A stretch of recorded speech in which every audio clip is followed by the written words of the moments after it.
So module 18 for understanding defense. One of the big terms that they use is defense in depth, which means that we try to prepare for any type of attack, but that job is to secure the network. To do that, we have assets, vulnerabilities, and threats. In order to do depth and defense, we have a collection of all these devices, and all the information known by the organization are considered the assets. Those assets have to be inventoried and assessed for a level of protection that needed to thwart whatever potential attack. Asset management consists of inventorying all the assets and then developing and implementing policies and procedures to protect those. So it can be a little daunting. You have internal users to protect, mobile users, cloud services, virtual services, etc. Those organizations will need to identify what's critical to be stored and what access is gained if they got that information. Information assets can vary, as do the threats against those. So once we've identified our vulnerabilities, it's likely for threats for a particular asset. And so what are those vulnerabilities of the system? Who may want to actually exploit those? Comes back to the threat actors we talked at the very beginning of the class. And what vulnerabilities will give access to specific information.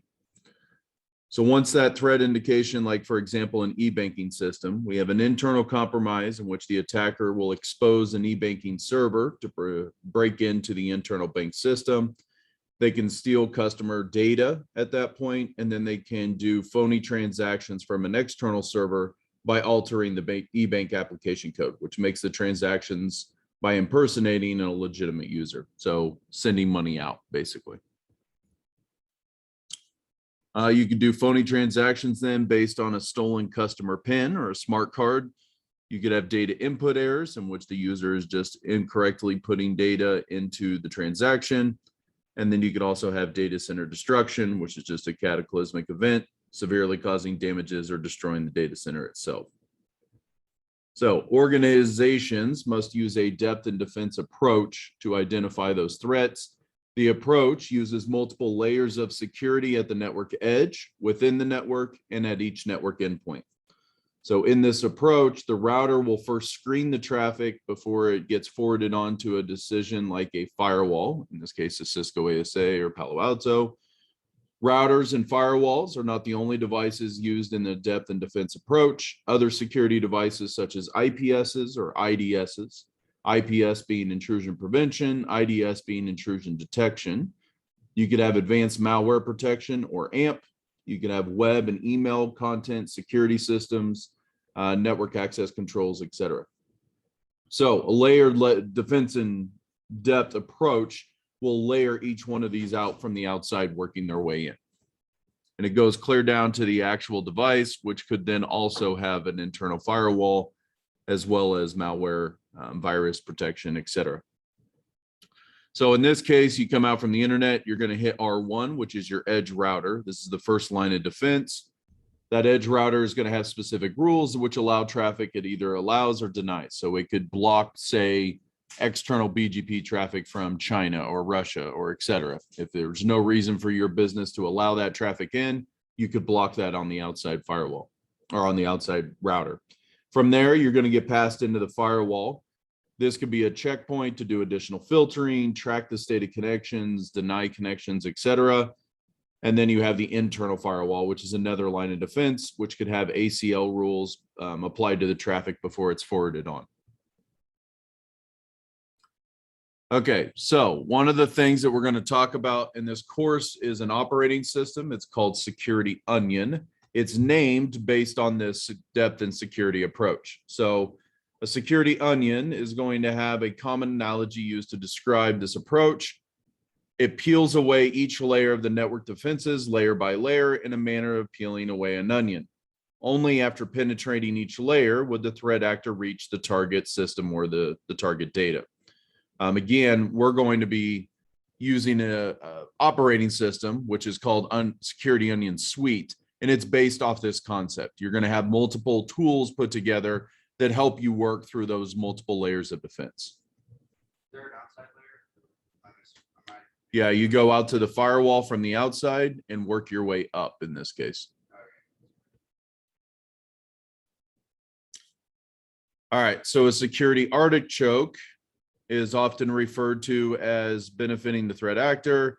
As illustrated, the threat actors no longer have to peel away each layer. They only need to remove certain artichoke leaves, aka buffer overflows, web applications, little points of vulnerabilities.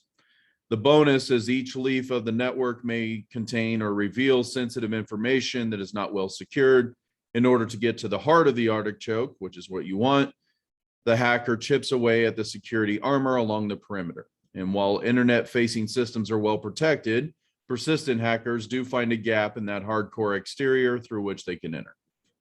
Again, you can always use things like social engineering to get to the end user. You don't have to crack the most secure system in the world. You just have to crack the users that actually use it. All right, talking a little bit about policies, regulations, and standards. Business policies are going to be guidelines that are developed by the organization. These are going to define the correct behavior of the business itself and the employees. Those company policies are going to be used to establish rules of conduct and responsibilities for the employees and employers, protects rights of either one of those. You may think of these as dress code, attendance, conduct, etc. However, you also have employee policies, which are going to be identified by human resources staff, for example, your pay schedule, benefits. But you also have security policies, and these are going to be objectives or rules or requirements collectively used to ensure the security of the network and all the computer systems within the organization. So security policies are going to be used to inform users, staff, and managers of those protecting data and information assets. A comprehensive security policy is going to have at least the following. This is important for an exam. They should demonstrate an organization's commitment to security, sets the rules for expected behavior, ensures the consistency in the system operations, software, and hardware acquisition, and use and maintenance, and then define the legal consequences of violations and give the security staff the backing of management. It's also going to define the mechanisms for security requirements, provide a baseline, which we'll talk about here in a little bit, from which to acquire, configure, and audit computer systems and networks for compliance.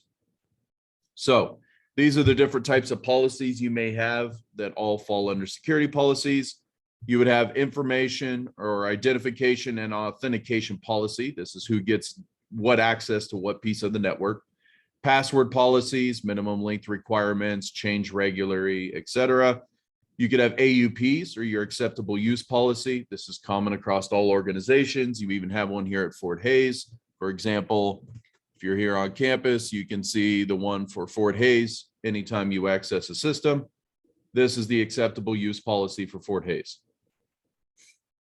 For those online, you won't see it, but this legal warning is across all the PCs, among other ones that you use on campus. You also have things like remote access policies. These are going to define who can remotely access into the system using a VPN, etc. You have network maintenance, which is going to be when the system's up and running and when we would take it down, as well as end user application when they must be updated. For example, Windows updates, Apple updates, etc. And then last but not least, your incident handling procedures, how you're going to describe or use security handling. So BYOD policies, these are common, especially with most users bringing their own device. We obviously have this policy here at Fort Hays as well. When you jump on the wireless network here, whether it's TigerNet Guest or maybe you're using TigerNet Student, you have to accept the user policy that's there as well. This will provide benefits to the enterprise, including productivity, reduced costs, et cetera, because people can bring their own cell phones and stuff on the network. However, we can't guarantee that those devices are going to be secured. So it's an increased security risk. We also have to end up branching that data off to make sure it doesn't jump into our core network. And therefore, a security policy should be developed that has all of these goals in mind as well, particularly making sure that which devices they can bring, which devices are supported, and the level at which that employee is granted access. This can be things like password protected access, manually controlled wireless connectivity. For example, they must turn off Bluetooth and Wi-Fi when not in use, connect only to the trusted networks. keep everything updated in order to mitigate against security patches within operating systems, backup data, enable things like Find My Device so that we can do a remote wipe. So a lot of times, even though it's your cell phone, if you want to use it on the enterprise network at larger corporations, they must enable you to put Find Your Device so that we can actually wipe your phone from the remote side. Even though you own it, if you're going to put it on the network, we have to have the ability to wipe it in the event that there was a data breach. As security professionals and even SOC engineers, you need to be aware of regulatory and standards compliance. Seems like a small part of your job. It's actually a significantly large part of the job. As I've mentioned a couple times, there's two different master's degrees here. We have one that's called cybersecurity, that's focused on the hands-on skills, similar to what you've learned in this class. But we also have an entirely separate master's degree called information assurance, which is working at this type of regulatory and standards compliance. So you work to make sure that you have risk assessment, risk management, as well as the policies and procedures in place. So you can decide when you go out into the marketplace, which direction you want to go. When you're dealing with these, you also have things like InfoSec, which is your information systems security professionals. And this is also based on your laws and codes of ethic. You're going to have compliance regulations depending on which business you're in. So if you're in healthcare, you're going to have things like HIPAA, PII, protected information, et cetera. If you're in other places like banking institutes, you're going to have a whole different regulatory set and standards. So wrap up today, you're going to have the starting point for network defense is going to be identifying all your assets, what vulnerabilities and threats you have. Those assets of anything of value to the organization must be protected, including the servers, infrastructure, devices, end devices, greatest assets, data, vulnerabilities, et cetera, and making sure that you set up business policies to correct behavior for business as well as its employees. If you want to have a BYOD or bring your own device policy, you need to make sure that those employees understand what that means to access the corporate network and set up what is acceptable, what is not acceptable. Anybody have any questions in this pretty short module? Okay. Wouldn't be like kind of, I wouldn't use the word interchangeable, but like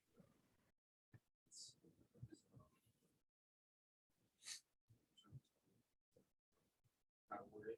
But like what's the difference? Like I wouldn't say what's the difference between, but like what's the you do kind of both the same thing. Yeah, you could absolutely do both of the types of master's degree between the same. It really depends down on where you want to focus kind of thing. Because those grad programs are fairly short. Like if I remember right, you're in the cybersecurity realm. But what you've done so far would not hurt you either direction. Like if you changed your mind at this point, that wouldn't matter. The idea being that the cybersecurity is more of the technical and the hands-on, but if you're more of a people person and you can visit with people and don't mind being the head of meetings and that kind of stuff, that is more of what the IA side is going to be as far as a job role. In other words, you're not going to be a keyboard warrior. You're mostly going to be out working with people to set policies and procedures, putting on the meetings to describe that to employees, being in charge of it as an information security officer. Yeah. Let's see. Somebody online had a question. Grant, Mark.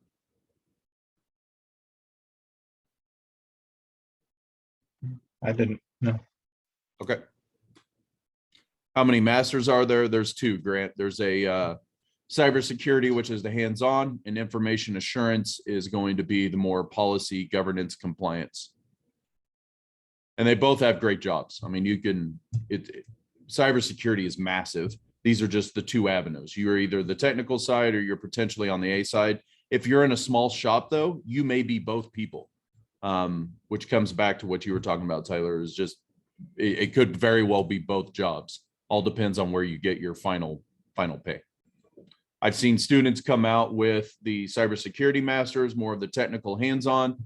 They would go to things like Cerner, et cetera, pays in the 65 to 75 range-ish, depending on where you end up kind of thing. And I've seen people come out of the IA program also in that 65, 75 range, doing government compliance and risk analysis kind of thing. So that's roughly the ballpark of what I've seen recent graduate students making coming out of those two programs. If you go get certifications, depending on what you're wanting to do, then it can obviously change dramatically. All depends on what the hiring company's looking for. All right.